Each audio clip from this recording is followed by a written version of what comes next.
में आज से जातिगत जनगणना की शुरुआत हो गई है। पटना के वीआईपी इलाके से जनगणना की शुरुआत हुई है।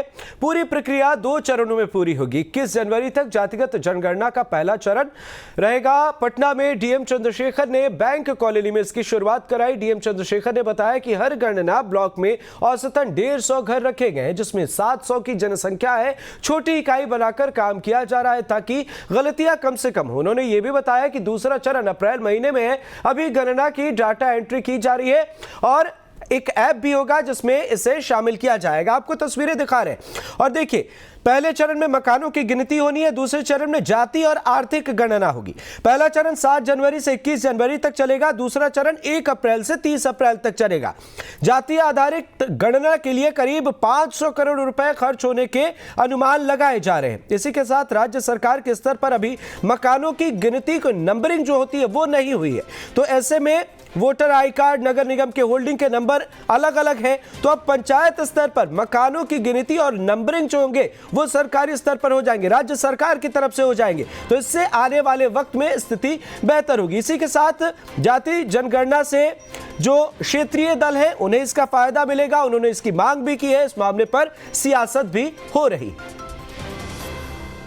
तो देखिए, आपको एक तरफ ग्राफिक्स के जरिए बता रहे हैं कैसे मकानों की गिनती होगी, कैसे मकानों की गणना की जाएगी। पहले चरण में यदि कोई मकान नंबरिंग में छूट जाता है या कोई नया मकान बन जाता है तो उसके नंबर बगल के नंबर के साथ, यानी ABCD एक साथ 4 घर है, आप इसे समझिए ABCD, बीच में कोई जगह खाली है तो वहां पर A1 इस तरीके से नंबरिंग जो होती है वो की जाएगी।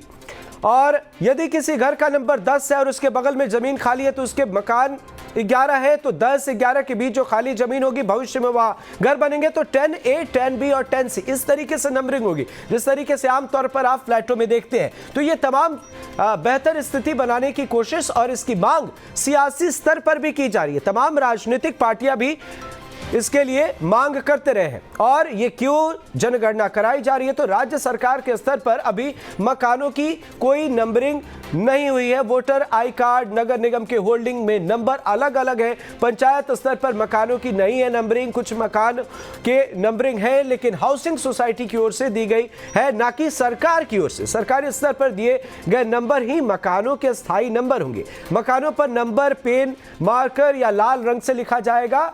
मकान का नंबर बोल्ड में लिखा जाएगा जिससे 2 मीटर की दूरी से भी पढ़ा जा सकेगा। ये तमाम सुविधाएं होंगी। और देखिए, पहले चरण में बिहार में जाति आधारित गणना ने 4 भाग में फॉर्म भरे जा रहे हैं। पहले चरण में जिले का नाम और उसका कोड दिया जा रहा है, फिर प्रखंड नगर निकाय का नाम और उसका कोड दिया जा रहा है। इसके बाद पंचायत का नाम और उनके कोड रहेंगे, वार्ड संख्या, उनका कोड, गणना ब्लॉक नंबर और उप ब्लॉक नंबर, ये चीजें होंगी। इसके बाद जिनके स्थायी आवास है उस मकान सूची के लिए 10 कैटेगरी के सवाल पूछे जाएंगे। बिल्डिंग नंबर, घर नंबर, किस उद्देश्य के लिए मकान का उपयोग किया जा रहा है, परिवार में कितने सदस्य हैं, परिवार के मुखिया कौन है, यानी जिस तरीके से आमतौर पर कहीं पिताजी हैं, कहीं दादाजी हैं, क्रम संख्या सदस्य वहां नहीं है तो कब से कब तक, अगर कोई घर में नहीं है, ताला बंद है तो कब से कब तक बंद है, इसकी भी जानकारी इकट्ठा की जाएगी। परिवार के मुखिया का साइन भी लिया जाएगा। बेघर मकान का विवरण भी वहां पर भरा जाएगा।